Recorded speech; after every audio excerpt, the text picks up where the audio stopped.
क्या होता है पीएफओ और आईपीओ? आखिर क्यों है अडानी का पीएफओ चर्चा में? आखिर क्यों लाया जाता है आईपीओ पीएफओ?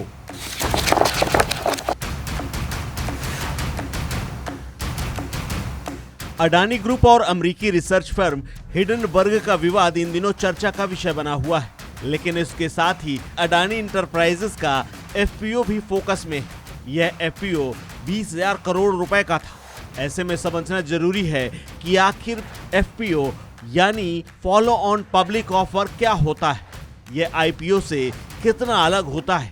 साथ ये भी जानना चाहिए कि कंपनी एफपीओ क्यों लाती है। तो चलिए आज हम इन्हीं सवालों का जवाब जानते हैं। सबसे पहले बात एफपीओ के जरिए कंपनी अपना फॉलो ऑन पब्लिक ऑफर जारी करती है। मतलब जो कंपनी पहले से शेयर बाजार में लिस्टेड है वो निवेशकों के लिए नए शेयर ऑफर करती है। ये बाजार में मौजूद स्टॉक्स से अलग होते हैं। ज्यादातर ये शेयर प्रोमोटर्स जारी करते हैं। एफपीओ का इस्तेमाल कंपनी के इक्विटी बेस को डाइवर्सिफाई करने के लिए होता है। बाजार में शेयर उतारने के लिए कंपनी पहले आईपीओ लाती है, लेकिन एक बार लिस्ट होने के बाद अगर नए शेयर जारी करने होते हैं तो उस स्थिति में एफपीओ का इस्तेमाल किया जाता है।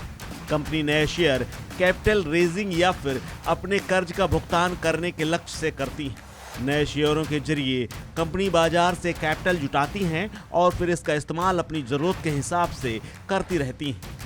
कंपनी अपने एक्सपेंशन के लिए आईपीओ या एफपीओ का इस्तेमाल करती हैं। कारोबार बढ़ाने के लिए फंड की जरूरत पड़ने पर कंपनियां आईपीओ या एफपीओ का सहारा लेती हैं। कैश फ्लो की जरूरतों को पूरा करने या फिर कारोबार बढ़ाने के लिए इस फंड का इस्तेमाल किया जाता है, जैसा कि अडानी करने वाले थे, और इसीलिए उन्होंने एफपीओ लाकर 20,000 करोड़ रुपए जुटा लिए थे। लेकिन अब उन्होंने एफपीओ को रद्द कर दिया है और ये कह दिया है कि सभी निवेशकों को उसका पैसा वापस किया जाएगा। अब आगे बात करते हैं।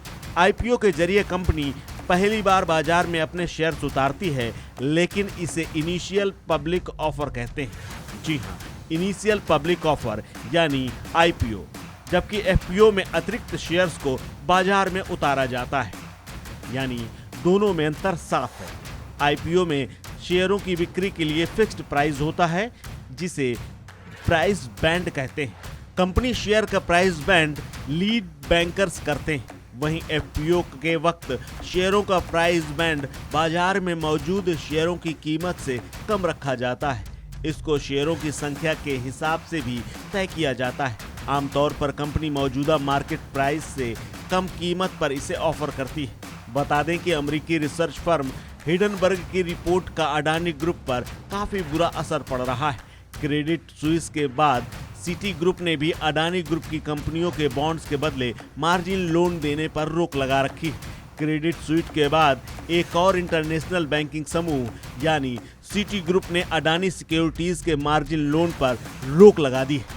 बता दें कि अडानी ग्रुप पर बाजार में उस समय हड़कंप मच गया जब हिंडनबर्ग रिसर्च ने अपनी एक रिपोर्ट में आरोप लगाया कि अडानी ग्रुप के राजस्व और स्टॉक की कीमतों को बढ़ा चढ़ा कर दिखाया जा रहा है, ताकि उनके शेयरों में तेजी बनी रहे और लोग ललायित रहें।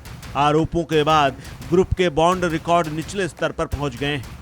हालांकि अडानी इंटरप्राइजेज लिमिटेड के एफपीओ को वर्तमान शेयरधारकों और संस्थागत निवेशकों का समर्थन मिला था, लेकिन अब उसे भी रद्द कर दिया गया है। इस खबर में फिलहाल इतना ही।